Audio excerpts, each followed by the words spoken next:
Hello everyone, welcome to my new vlog. ভিডিওটা ছিল দুর্গাপুজোর অষ্টমীর দিনের ভিডিও। তোমরা আগের পার্টটা যারা যারা দেখেছো তারা তো জানোই যে আমরা কিন্তু ফার্স্টে বেরিয়ে আগে এদিক ওদিক একটু ঘুরে তারপরে নিউ টাউন বাস স্ট্যান্ডে গিয়ে একটু মোমো খেয়ে তারপরে কিন্তু দিদিকে আর পুচকুকে বাড়িতে দিয়ে তারপরে কিন্তু আমরা এই নিউ টাউন সার্বজনীন পুজোটা দেখার জন্য যাচ্ছিলাম। তো এসেই তো পুরো ফেঁসে গেছি, দেখতেই পাচ্ছ ফেঁসে গেছি কেন কথাটা বললাম। কত ভিড়ের মধ্যে পড়ে গেছি, না বেরোতে পারছি আর না এগোতে পারছি, কোনোটাই কিন্তু পারছি না। তো দেখো এদিকে কিন্তু এই পাশটায় কিন্তু এরকম ভিড় দেখছো, কিন্তু অপর সাইডেও কিন্তু আরেকটা রাস্তা আছে যে দিকটায় কিন্তু এরকমই সমান ভিড়। আর আমরা যেখানে দাঁড়িয়ে আছি আর তার পেছনটা তো দেখতেই পাচ্ছ কতটা ভিড়। ফাইনালি দেখো নিউ টাউন সার্বজনীনের যে গেটটা সেখানে কিন্তু পৌঁছে গেছি মুখোমুখি, মানে জাস্ট একটা এবার দড়িটা ছাড়বে তো তারপরে আমরা ভিতরে ঢুকবো। তো দেখো আমরা কিন্তু ভেতরের দিকটায় ঢুকেও পড়েছি, কিন্তু জাস্ট ভিড়টাকে দেখো কত ভিড়, মানে আমরা তো ভাবতেই পারিনি যে আজকে এতটা ভিড়ের মধ্যে পড়ে যাব। মানে আমাদের পুরো ভাবনা চিন্তার বাইরে। আমরা এত বছর ধরে এখানে আসি, কখনো কিন্তু এতটা ভিড়ের মধ্যে পড়িনি। তো দেখো এরা দড়ি তুলছে আর কিছুটা কিছুটা করে ছাড়ছে আর কিছুটা করে রেখে দিচ্ছে, মানে কিছু কিছু জন দেখছে আবার তারা বেরোচ্ছে তারপরে আবার ছাড়ছে। তো এরম করে, কিন্তু কিছু করার নেই, এরম করে না করলে তো মানুষে একদম মানে মানুষকে মেরেই ফেলবে সবাই। তো যাই হোক, তো তোমরা দেখতেই পারছো আমরা কিন্তু এখন ভিতর দিকটায় অনেকটা ঢুকে পড়েছি। আর এই প্যান্ডেলটার কিন্তু 3টে পার্ট আছে, এটা হলো ফার্স্ট পার্টের মধ্যে পড়ে, আমি ফেলছি এটাকে। তো তোমরা কে কীভাবে বলেছো বা দেখছো আমি জানি না, আমি এটাকে ফার্স্ট পার্টে ফেলেছি। তো এখানে দেখতে পাচ্ছ বার্ড দিয়ে কিন্তু এগুলো লাইট করা আছে উপরে, আর পুরোটা কিন্তু বাঁশের ওপরে করা, বাঁশের যে কঞ্চি টাইপ যেগুলো কেটে কেটে করে না, তো সেগুলো। তো তারপরে দেখো এটা হলো, আমি এটাকে সেকেন্ড পার্ট ধরছি তোমাদেরকে বোঝানোর জন্য, যেহেতু এটা 3টে পার্ট হিসাবে আমি এটাকে ভেবেছি, তো তাই জন্য এটাকে সেকেন্ড পার্ট ধরছি। আর এখানেও তো দেখতেই পাচ্ছ একটা থিম টাইপের করেছে, চারিদিকে ফুল আর ওপরে কিন্তু কাচের না কিসের কি করেছে আমি ঠিক জানি না, অনেকটা রিফ্লেকশন ফেলছে যার জন্য কিন্তু দেখতে কিন্তু খুবই সুন্দর লাগছিল। আর ভেতরে গিয়ে যে একটুখানি ভিডিও করব তারও তো কোনো সুযোগ নেই, মানে এতটা ভিড়। আর ভিড় তো পরের কথা, তারপরে যে গার্ডরা রয়েছে পুলিশরা, তারা তো এক সেকেন্ডও এখানে দাঁড়াতে দেবে না বেশিক্ষণ, মানে ঢুকছে কি বাঁশি বাজাচ্ছে, যাও যাও এখানে ভিড় করা যাবে না একদমই। এখানটায় তাও সেকেন্ড পার্টের এই জায়গাটায় তো তাও পুলিশ নেই, গার্ড নেই, এখানটায় যাও বা একটু সবাই ভিডিও করতে পারছে। তাছাড়া কিন্তু থার্ড পার্টে যখন যাব, যেখানে অ্যাকচুয়ালি ঠাকুরটা রয়েছে সেখানটায় যখন যাব, সেখানে কিন্তু একদমই অ্যালাউ নেই, মানে দাঁড়াতে পর্যন্ত দেবে না। তো চলো তোমাদেরকে এখান থেকে যাওয়ার আগে পুরো ভিডিওটা মানে পুরো জায়গাটা আর একটু ভালো করে দেখিয়ে দিই। তো দেখো ভালো করে জায়গাটা কিন্তু, মানে এই সেকেন্ড পার্ট যে থিম, মানে থিম টাইপেরই করেছে বলতে পারো। তো এই জায়গাটা কিন্তু খুব সুন্দর লাগছিল, কিন্তু এর থেকেও বেশি যেটা থার্ড পার্ট, মানে যেটা হলো যেখানে ঠাকুর আছে, তো সেই জায়গাটা তো একদম মানে কিছু বলার নেই, একদমই দারুণ অসাম, মানে যাই বলবো কম হয়ে যাবে। আর এইগুলো কি দিয়ে কাজ করেছে আমি জানি না, আমার যতটা মনে হলো কাচের কাজ দিয়ে কাজ, তার জন্যই এতটা রিফ্লেকশন ফেলছে, এতটা সুন্দর লাগছে।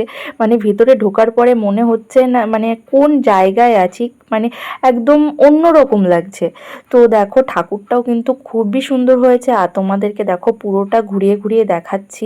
তো দারুণ লাগছিল, মানে এখানে যদি একটু ফাঁকা থাকতো তাহলে তো খুবই ভালো হতো, কিন্তু এখানে তো দেখতেই পাচ্ছ চারিদিকে পুলিশরা একদম ঠাকুরটাকে ঘিরে রয়েছে, মানে পুরো যে একটু গোল করে ঘুরবে তাও হবে না, মানে সেটাও করতে দেবে না। তো তারপরে দেখো বের করে দিল বাইরে। তো বাইরে বেরিয়ে চলে আসলাম, এবার কিন্তু আমরা যাব মেলার দিকে। এবার ওখান থেকে বেরিয়ে কিন্তু পুরোটাই মেলা। তো এখানে দেখো এটা একটা করা হয়েছে ফটো সেশন, মানে একটা বাস না ট্রেন টাইপের, যেখানে সবাই দাঁড়িয়ে অনেক ফটো তুলবে, তো সেরকম টাইপেরই একটা ফটো সেশন করা হয়েছে। তো আমি দেখো ওখানে এতটাই ভিড়, আমি কিন্তু যাইনি, কারণ ভিড়ের কারণে আমার ভিড় যেখানে সেখানে খুব একটা পছন্দ হয় না। তো আমি ভিড়ে খুব কমই যাই। তো তারপরে দেখো একটু ভেতরের দিকে চলে আসলাম, তো এখানটায় দেখো পুরোটাই ফুড কোর্ট, বাদিক করে পুরোটাই ফুড কোর্ট, মানে তুমি যা খাবে, যা বিরিয়ানি থেকে এগরোল, চাউমিন যা খাবে সব কিছু তুমি এখানে পেয়ে যাবে। পাওভাজি থেকে শুরু করে যে কোনো কিছু তোমরা এখানে পেয়ে যাবে। আর এবার কিন্তু ফুড কোর্টটা পেরিয়ে গেলেই কিন্তু এবার একটু ডান সাইড করে তোমার যত রকম মানে মেয়েদের অর্নামেন্টসের জিনিসগুলো আছে। আর এখানটায় দেখো মেলা, মানে যেটা আমি সব থেকে ভালোবাসি মেলায় গেলে, তো সেটা হলো নাগরদোল্লা, নৌকা, ব্রেক ড্যান্স। আমি কত করে বায়না করলাম আমাকে একটু নাগরদোল্লায় উঠিয়ে দাও, তো কেউ আমার কথা শুনলো না। এটা কিন্তু প্রচণ্ড বড় নাগরদোল্লা। আমাদের এখানে মানে আমাদের কৃষ্ণনগরে যেগুলো হয় সেগুলো কিন্তু অনেকটা ছোট, আর এটা নিউ টাউনে যেটা আছে, যেটা হয়েছিল, তো সেটা কিন্তু বেশ বড় ছিল। তো ওখানে দেখো নাগরদোল্লাটায় কত সুন্দর রিফ্লেকশন ফেলছিল নানান রকমের লাইটের, আমার না খুব ভালো লাগছিল। আর এদিকে দেখো তোমার যত মেয়েদের অর্নামেন্টসগুলো হয় না, তো এই দিকটা করে সব অর্নামেন্টসের সব মানে ছোট ছোট কোট টাইপের করে বসেছে। তো এখানে দেখো কত ব্যাঙ্গেলস, চুড়ি, নেকলেস, তারপরে হলো তোমার কানের দুল, এ টু জেড তোমরা এখানে সব কিছু পেয়ে যাবে। তাছাড়াও ঘর সাজানোর অনেক রকম জিনিস, চুড়িদার, নাইটি, তোমরা শাড়ি, বেডশিট, তোমরা ঘর গোছানোর যে কোনো জিনিস, সানগ্লাস থেকে শুরু করে তোমরা এ টু জেড এই পাশটায় তোমরা পেয়ে যাবে। তো এই দিকটায় কিন্তু মানে সব রকমেরই জিনিসই আছে। এখানে কিন্তু দুর্গাপুজো বলে নয়, এখানে কিন্তু বছরে আরেকটা মেলা হয়, যেখানে হস্তশিল্পের মেলাটাও এখানেই কিন্তু হয়। আগে যেটা নিউ টাউনে ওই ইকো পার্কে হতো, সেটাই কিন্তু এখন কিন্তু এই সেন্ট্রালে এই মাঠটাতেই কিন্তু সেই মেলাটা হয়। আমি কিন্তু প্রত্যেক বছরই এখানে যাই। তো এখানে এখন দুর্গাপুজোতে যেরকম মেলা দেখতে পাচ্ছ, তো হস্তশিল্পের মেলাতেও কিন্তু সেম এরকমই মেলা থাকে। তো এখানটায় দেখো রিমাদি কিছু অর্নামেন্টস কিনছিল, তো তাই জন্য আমিও একটু দেখছিলাম। আমি কিন্তু কোনো এইসব ইমিটেশনের জিনিস বা এইসব টাইপের জিনিস কিছু পরি না, ভালো লাগছিল জাস্ট দেখছিলাম। তো এটাই বলছিলাম, এই কানেরগুলো কিন্তু শাড়ির সাথে পরলে খুব ভালো লাগবে, বাট আমি কিন্তু পরি না একদমই এগুলো, মানে ছোটোবেলা থেকেই খুব একটা পছন্দ করি না। আর তাছাড়াও দেখো এখানে অনেক কিন্তু রিংস ছিল যেগুলো আমার খুব পছন্দ হয়েছিল। তো আমি পরে পরে দেখছিলাম যে এরকম একটা, তাই ভিডিও করে নিচ্ছিলাম যাতে আমি সোনার এরকম বানাতে পারি, কারণ আমি সোনাটাই বেশি পছন্দ করি। কোনো ইমিটেশন কোনো দিনই ছোটোবেলা থেকে পছন্দ করি না। তো যাই হোক, আমি ওই জন্যই ভিডিওটা করেছি যাতে পরে এরকম ডিজাইনের একটা বানাতে পারি। তো দেখো এখন কিন্তু আমরা প্রায় এক্সিটের দিকে চলে যাচ্ছি। আর এক্সিট গেটের দিকে কিন্তু যাওয়ার সময় দেখো এই চিনেমাটি বা কাচের যে গ্লাস, তারপরে তোমরা কাপ, কফি মাগ, যে কোনো কিছু, প্লেট, ডিনার সেট সব কিছুই দেখতে পাচ্ছ। এখানে কিন্তু দারুণ লাগছিল দেখতে। আর জানোই তো যে কোনো জিনিসই দেখলেই মনে হয় কি সব নিয়ে নিই।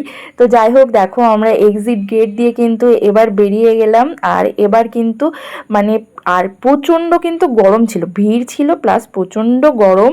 তো বাইরে এসে মানে এতটাই গরম লাগছে আর ভালো লাগছিল না, তাই জন্য ভাবছিলাম কিছু খাবো। তো এই সাইডটা বেরিয়েই দেখো সব ফুড কোর্টগুলো আছে বাইরে, যে গাড়িতে যে ফুড কোর্টগুলো থাকে, তো সেইগুলোই।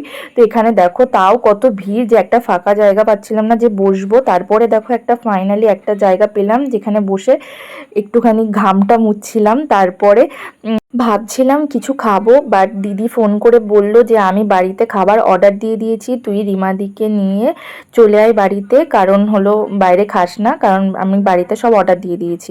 তো দেখো আমরা সেই রকমই কিন্তু খাইনি, আর এখানে শুধু ফুচকা খেলাম আর তার সাথে কিন্তু আইসক্রিম নিয়ে বাড়ি চলে গেছিলাম। তো ভিডিওটা কেমন লাগলো, ভালো লাগলে লাইক কমেন্ট শেয়ার অবশ্যই করে দিও।